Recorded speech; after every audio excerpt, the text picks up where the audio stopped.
اچھا یہ بہت اچھا سوال، انہوں نے کہا کھانے پینے کے معاملے میں تنگ کرتے ہیں تو اس میں کیا کیا جائے؟ سختی کی جائے۔ اچھا ایک بات آپ سمجھ لیں، سختی کا اصول سمجھ لیں۔ سختی کا اصول یہ ہے کہ سختی نقصان سے بچانے کے لیے کی جائے گی، فائدہ پہنچانے کے لیے نہیں کی جائے گی، یہ سختی کا اصول۔ تعلیم اور تربیہ کے معاملے میں سختی کا اصول یہی ہوگا۔ اگر آپ کسی کو فائدہ پہنچانے کے لیے سختی کریں گے تو فائدے سے زیادہ نقصان پہنچائیں گے۔ نقصان سے بچانے، کوئی انسان ڈوب رہا ہو تو آپ بالوں سے پکڑ کے کھینچ لیں گے اسے، اس لیے کہ اب آپ کو یہ دیکھنا ہے کہ ڈوب رہا ہے، بالوں سے پکڑ کے کھینچ لوں اسے کسی طرح۔ اب کھینچنے میں اس کا ہاتھ واتھ اتر جاتا ہے تو اتر جائے، لیکن پانی میں ڈوبنے سے بچانا ہے۔ بات سمجھ آ رہی ہے؟ لیکن کیلا کھلانے کے لیے میں اس کے منہ میں کیلا نہیں ٹھوس سکتا، ٹھیک ہے؟ تو سختی کا اصول یہ ہے کسی بھی معاملے میں کہ وہ فائدہ پہنچانے کے لیے نہیں کی جائے گی، نقصان سے بچانے کے لیے کی جائے گی، ٹھیک ہے؟ نماز پر سختی یہ صرف واحد معاملہ ہے تعلیم و تربیہ میں جس میں سختی کا حکم ہے، اور وہ جو سختی ہے وہ بھی اس لیے ہے کہ اگر یہ اس فرض اعظم سے غافل ہو گیا تو کتنا بڑا نقصان ہے، نقصان ہے یا نہیں ہے؟ بہت بڑا نقصان ہے۔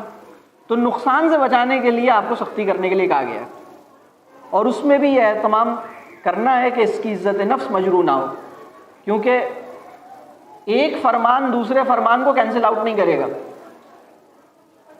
نماز پر سختی کا فرمان عزت نفس کو محفوظ رکھنے کے فرمان کو کینسل آؤٹ نہیں کر سکتا۔ بات واضح؟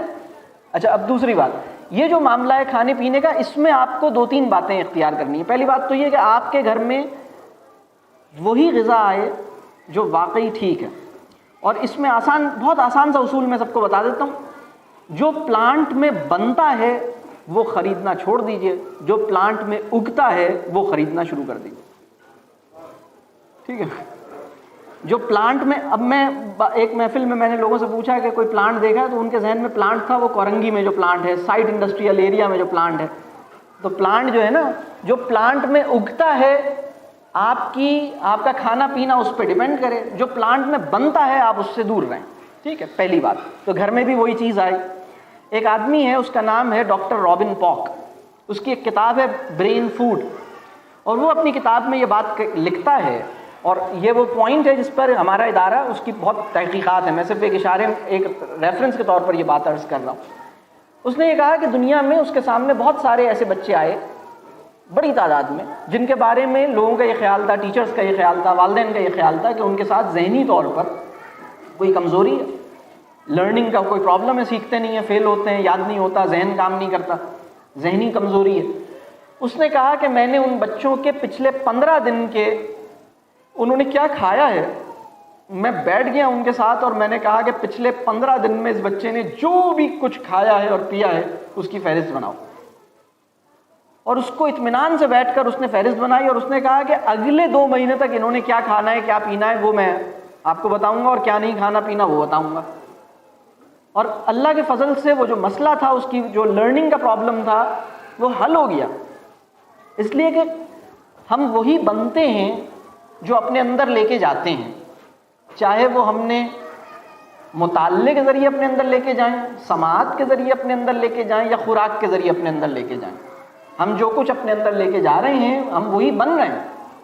تو یہ جو بچہ ہے، آپ اپنے گھر میں وہ چیزیں لانا چھوڑ دیں، پوائنٹ 1۔ پوائنٹ 2، وہ چیزیں خود آپ دیکھیں وہ اپنی رغبت اور اپنی پسندیدگی ان چیزوں پہ ظاہر کیجئے۔ دیکھیں اگر گھر میں سیب کا جوس بھی رکھا ہے اور سیب بھی رکھا ہے تو امکان کس بات کا ہے پہلے کیا چیز ختم ہوگی؟ سیب کا جوس۔ تو سیب کے جوس سے افضل ہے، یہ آپ کا عقیدہ ہونا چاہیے، ٹھیک ہے؟ تو یہ آپ کا بنیادی تصور ہونا چاہیے کہ سیب کے جوس سے افضل ہے۔ تو آپ وہ چیزیں اپنی غذا میں لائیے۔ اچھا اگر بچہ نہیں کھاتا تو ناراض نہ ہو، نہ کھائے۔ فاقہ اگر آپ کا بچہ کر رہا ہے تو اس پہ پریشان نہیں ہو، خوش ہوں، اولیاء کی سنت تازہ کر رہا ہے۔ ہمارے ایک بزرگ فرماتے ہیں کہ کوئی ولی اللہ ایسا نہیں ہے جس نے فاقے کا تجربہ نہ کیا ہو، جس نے بھوک کو اپنے تجربے میں رکھنے کی شعوری کوشش نہ کی ہو۔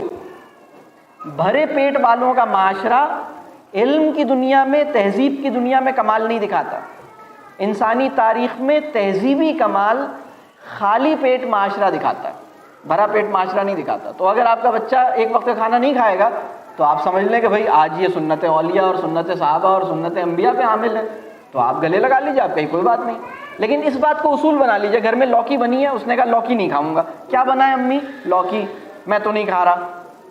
اچھا چلو تمہارے لیے فرینچ فرائز منگوا دیتی ہوں. فرینچ فرائز نہیں منگوائیں آپ, بالکل نہیں منگوائیں, بلکہ آپ اس سے کہیں ٹھیک ہے الحمدللہ پانی پی لو. نہیں یہ بھی نہیں پیوں گا, نہیں پیو. ناراض نہیں ہوں, آپ اپنے بچے کی تکریم کریں, ناراض نہیں ہوں. آپ اپنے بچے کو اس بات پہ ڈانٹیں نہیں, ٹھیک ہے. رب کریم نے ہر انسان کو اختیار سے نوازا ہے.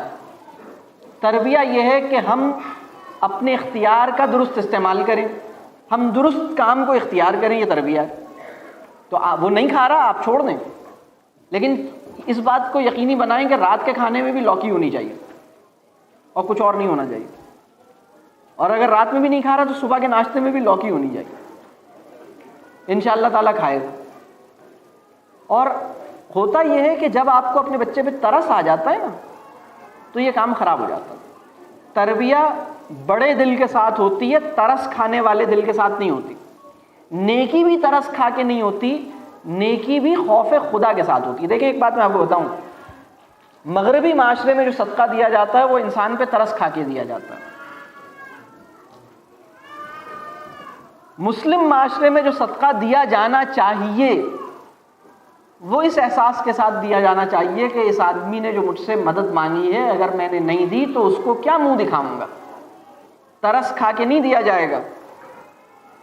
اس کو رزق دینے والا میں نہیں ہوں, اس کو رزق دینے والا وہ ہے جو مجھے بھی دے رہا ہے. تو ترس کھا کے مدد کرنا مسلمان کا شیوا نہیں ہے. یہ بات واضح ہو رہی ہے. تو ہم اپنا عمل ٹھیک کریں اور ہم جو چیز ہے وہ دیں, اور اس پہ برا نہیں مانیں. ہم یہ نہیں کریں کہ اچھا تم یہ نہیں کھا رہے تو ہم تمہیں یہ دے دیتے ہیں, یہ نہیں کریں.